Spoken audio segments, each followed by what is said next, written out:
नमस्कार, चैनल पर आपका स्वागत है। आइए आज रीतिकाल के प्रसिद्ध कवि घनानंद द्वारा रचित एक सवैये को समझने का प्रयास करते हैं। ये घनानंद कवित्त नामक ग्रंथ का दूसरा छंद है। इस सवैये में घनानंद ने किसी नायिका के शारीरिक सौंदर्य का चित्रण किया है। उसका चेहरा गोरा है और आंखें बड़ी बड़ी हैं। उसका हंसकर बोलना फूलों की वर्षा के समान लगता है। उसकी जुल्फें गालों पर अठखेलियां कर रही हैं और गले में मोतियों की माला है। उसके शरीर से सौंदर्य की लहरें उठ रही हैं और यूं लगता है मानो उसका रूप धरती पर चूने वाला है। घनानंद लिखते हैं, झलके अति सुंदर आनन गौर, छके दृगराजत काननि छवै। झलके का अर्थ है दमक रहा है, झलक रहा है या दिखाई दे रहा है। आनन का अर्थ है चेहरा या मुख। गौर अर्थात गोरा या उजला।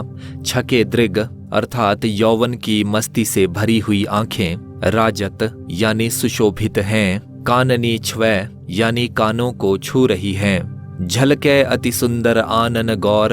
घनानंद कहते हैं कि नायिका का बहुत खूबसूरत गोरा चेहरा दमक रहा है या उसके चेहरे के सौंदर्य की झलक दिखाई दे रही है। छके दृग उसकी आंखें यौवन की मस्ती से भरी हैं या उसकी आंखों में एक प्रकार का तृप्ति का भाव है।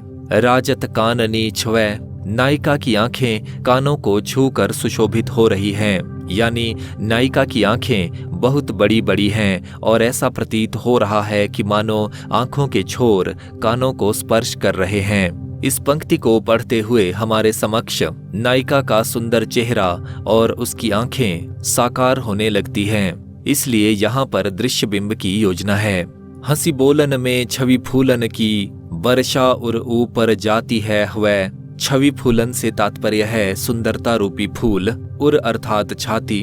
हंसी बोलन में घनानंद कहते हैं कि जब नायिका हंसकर बातचीत करती है, छवि फूलन की वर्षा, तो उसका रूप या उसकी सुंदरता फूलों की बारिश की तरह महसूस होती है। उर ऊपर जाती है हवै, और ये बारिश सुनने वालों या नायिका को देखने वालों के सीने पर या हृदय पर होती है। घनानंद कहना चाहते हैं कि एक तो नायिका का रूप अद्भुत है और दूसरे जब वो हंसकर मीठी बातें कहती है तो सुनने वालों को यूं लगता है मानो छाती पर फूल बरस रहे हों। यहाँ छवि फूलन की वर्षा में रूपक अलंकार है हवै शब्दों में अनुप्रास है और पूरी पंक्ति में दृश्य बिंब की योजना है। लटलोल कपोल कलोल करे, कलकंठ बनी जलजावली द्वै। लट अर्थात जुल्फ, लोल अर्थात चंचल, कपोल अर्थात गाल, कलोल करे अर्थात क्रीड़ा कर रही है या खेल रही है। कल अर्थात सुंदर, कंठ अर्थात गला या गर्दन, जलजावली यानी मोतियों की लड़ी या माला, द्वै अर्थात दो। लटलोल कपोल कलोल करे यानी नायिका की जुल्फ चंचलता के साथ उसके गाल पर क्रीड़ा कर रही है या गाल को छूकर उड़ या लहरा रही है। इसी तरह का भाव महान गायक किशोर कुमार जी द्वारा गाए गए एक गीत की पंक्ति में भी व्यक्त किया गया है। पंक्ति है, हो जुल्फ गालों से खेलती के जैसे दिन रात से लड़े। गीत का मुखड़ा अगर आप जानते हैं तो कमेंट करके बताइएगा।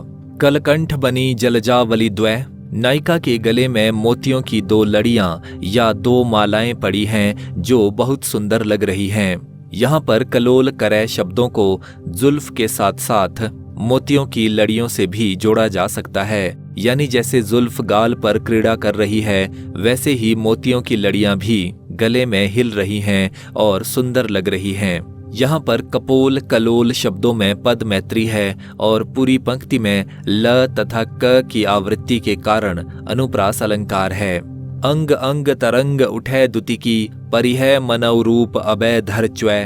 तरंग अर्थात लहर, दुति अर्थात कांति, चमक, दमक या आभा, परिहै यानी पड़ेगा, मनौ मानो, अबै अर्थात अभी, धर अर्थात धरती पर, च्वै अर्थात चूने लगेगा या टपकने लगेगा।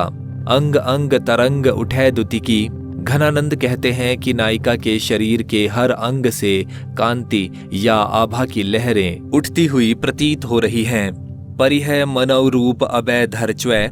ऐसा लगता है मानो उसका रूप या उसका सारा सौंदर्य अभी तरल होकर धरती पर चूने लगेगा। यानी नायिका के शरीर का सौंदर्य इतना अधिक है कि वो शरीर की सीमाओं में मुश्किल से बंधा हुआ है। उसे देखकर ऐसा लगता है कि जैसे किसी बर्तन के अधिक भर जाने पर उससे पानी बाहर छलकने लगता है, वैसे ही नायिका का सौंदर्य भी शरीर से बाहर छलकने को तैयार है। इस पंक्ति में अतिशयोक्ति अलंकार है, अंग अंग में पुनरुक्ति है और पूरी पंक्ति में दृश्य बिंब की योजना है। इस पूरे छंद में संगीतात्मकता और गेयता भी है।